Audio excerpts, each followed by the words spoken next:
When I was younger, I would be eating at a hawker center or shopping at a mall, and sometimes I would see ex-offenders selling small items such as keychains and tissue packets. So, because these were so brightly colored and glittery, they would catch my eye immediately, and I would really want to buy one, right? But my cousins and my older sister always told me that I shouldn't accept anything from them because they were ex-offenders and that they were dangerous. So, obviously at the time I was really young, I put these incidents out of my mind. But growing up has kind of forced me to reckon with these experiences. Like, why did I consider this label of an ex-offender to be so pernicious? What comes to mind when I think of that word? So before the talk, we asked about 30 students about what they thought when they heard the word ex-offender. So we put their responses in the word cloud above. I'll give you a few seconds to look through it.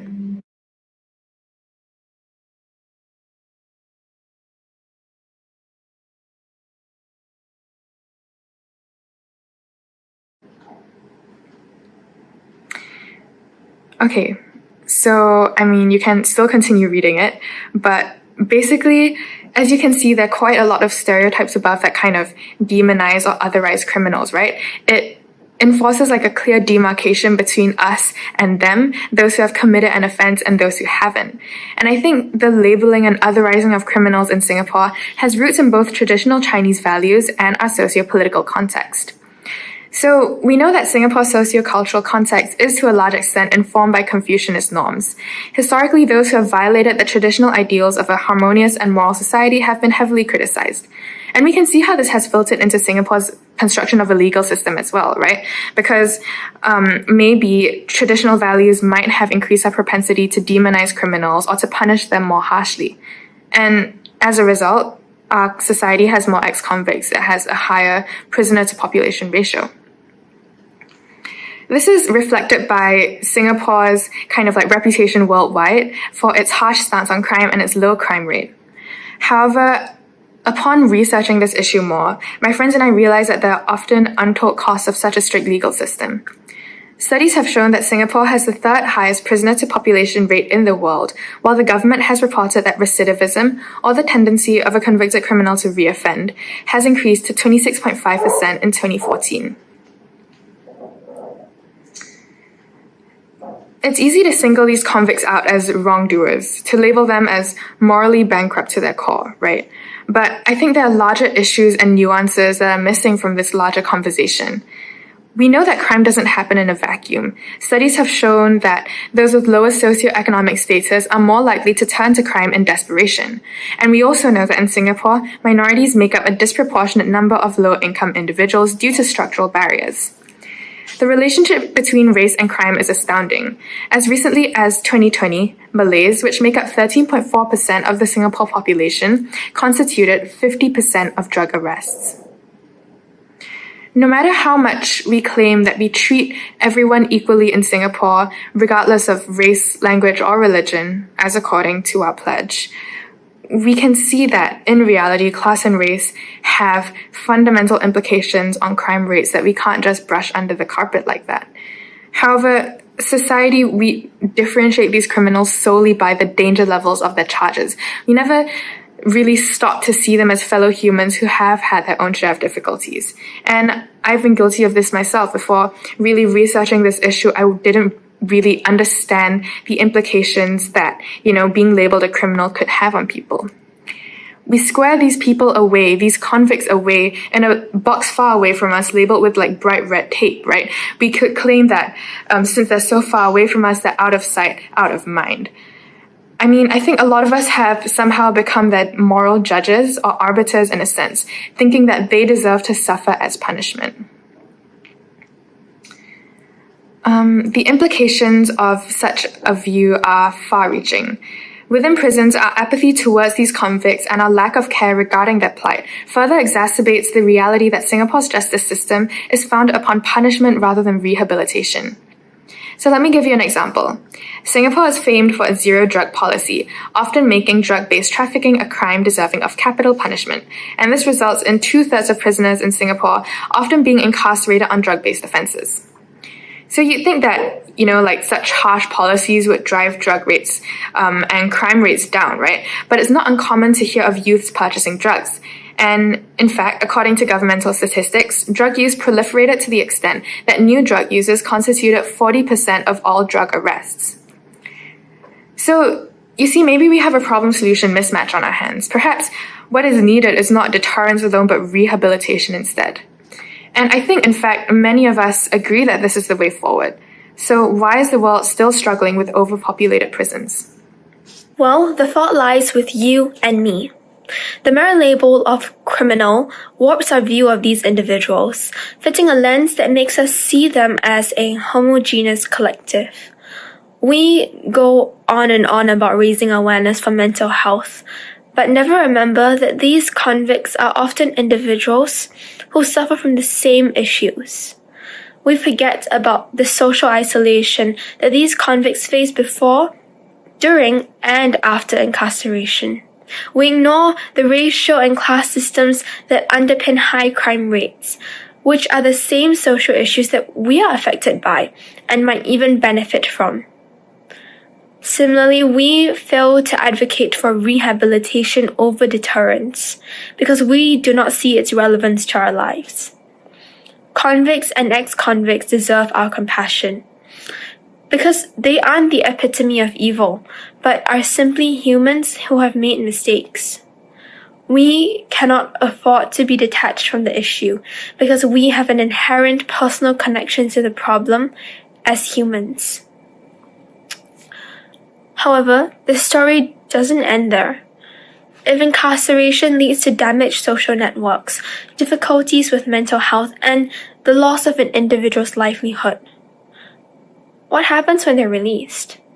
Where do they begin? What do they do in their fragile state of transition after being institutionalized? Some say every sentence is a life sentence.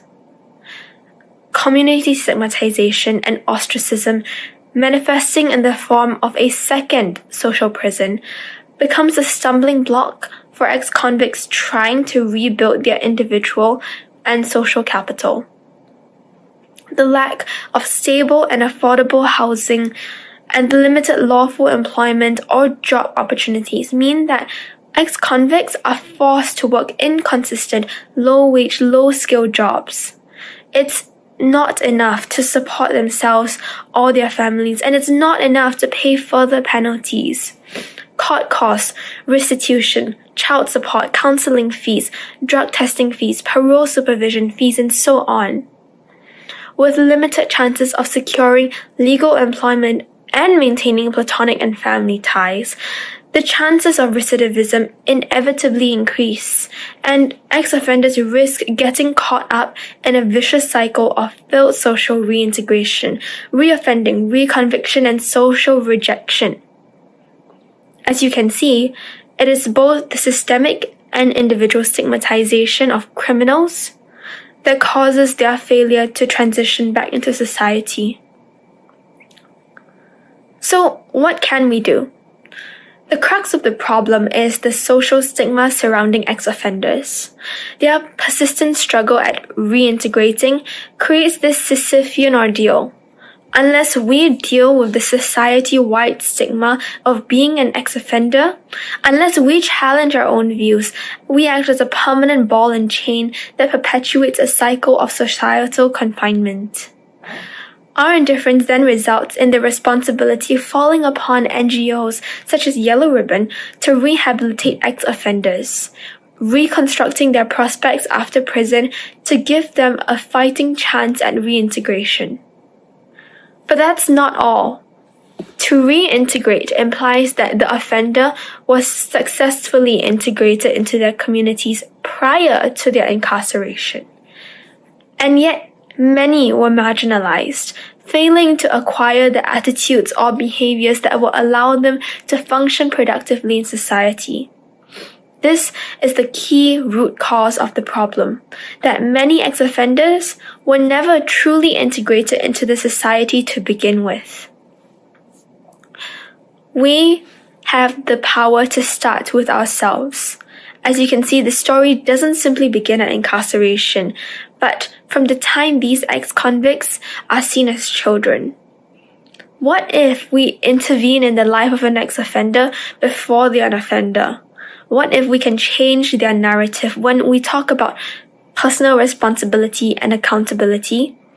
We think of justice systems we have in place, of those serving time for the crimes they have committed. But do we ever consider how many lacked nurturing role models growing up?